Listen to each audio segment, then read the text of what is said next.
দাদা ইংৰাজীত এই এনচাৰটো ইংৰাজীত এবাৰ কৈ দিয়ক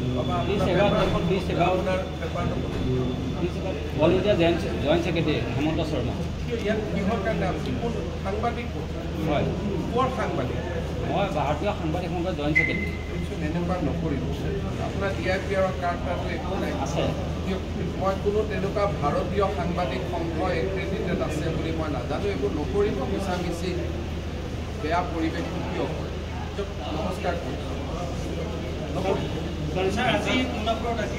তেনেকুৱা নকৰিব মই ক'লোঁ মই হাক দিলোঁ কথাটো কাইণ্ডলি শুনক মোৰে ঘৰত মই ৰিকুৱেষ্ট কৰিছোঁ শুনক চাহ তাহ খাই লওক এখেতক চাহ তাহ খুৱাই এনেকুৱা নকৰিব আপোনালোকে বাকী সাংবাদিকখিনিক কিয় বদনাম কৰিব এইবিলাক কৰে কাৰণে বাকী সাংবাদিকখিনি নষ্ট হয়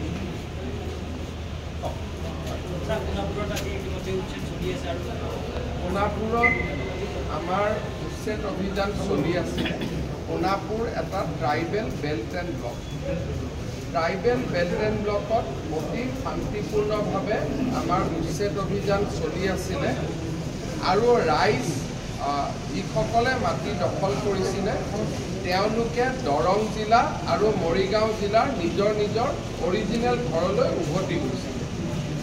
আজি ৰাতিপুৱাৰ পৰা কংগ্ৰেছ দলে যেতিয়াৰ পৰা তেওঁলোকে এই উচ্ছেদক বিৰোধিতা কৰিবলৈ আৰম্ভ কৰিলে তেতিয়াই এচাম মানুহ উগ্ৰ হৈ পৰিল আপোনালোকে যদি চাই যে বিৰোধী দলপতিয়ে 10টা 10:30 বজাৰ পৰা এই এভিকশ্যনটো বিৰোধিতা কৰা আৰম্ভ কৰিলে কংগ্ৰেছ দলে জনা উচিত যে ট্ৰাইবেল বেল্ট এণ্ড ব্লক অসমত কংগ্ৰেছে আনিছে আৰু কংগ্ৰেছে এতিয়া ট্ৰাইবেল বেল্ট এণ্ড ব্লকত এভিকশ্যন হোৱাৰ বিৰোধিতা কৰিলে যেতিয়া কংগ্ৰেছে ৰাতিপুৱাৰ পৰা এভিকশ্যন বিৰোধিতা কৰিলে তেতিয়া তাত মানুহ উগ্ৰ হৈ পৰিলে পুলিচৰ ওপৰত আক্ৰমণ চলালে আমাৰ চাৰ্কুল অফিচাৰ আমাৰ তাৰে থানাৰ OC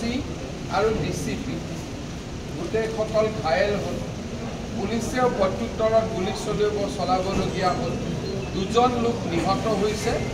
আৰু 7জন লোক আহত হৈছে আৰু 22গৰাকী আৰক্ষী এই গোটেই ঘটনাত আহত হৈছে উচ্ছেদ অভিযান চলি আছে চৰকাৰী মাটিখিনিত আমি উচ্ছেদ সম্পূৰ্ণ কৰিছোঁ যিসকলে মেডি পট্টাত আহি বহিছিলে তেওঁলোকক এতিয়া আঁতৰি যোৱা নটিচ দিয়া হ'ল গুৱাহাটীৰ একেবাৰে লগত আজি যি ধৰণে সংগঠিত আক্ৰমণ হ'ল সি আহিবলগীয়া দিনবিলাকৰ পৰিৱেশৰ বিষয়ে আমাক আকৌ এবাৰ ভবাই তুলিছে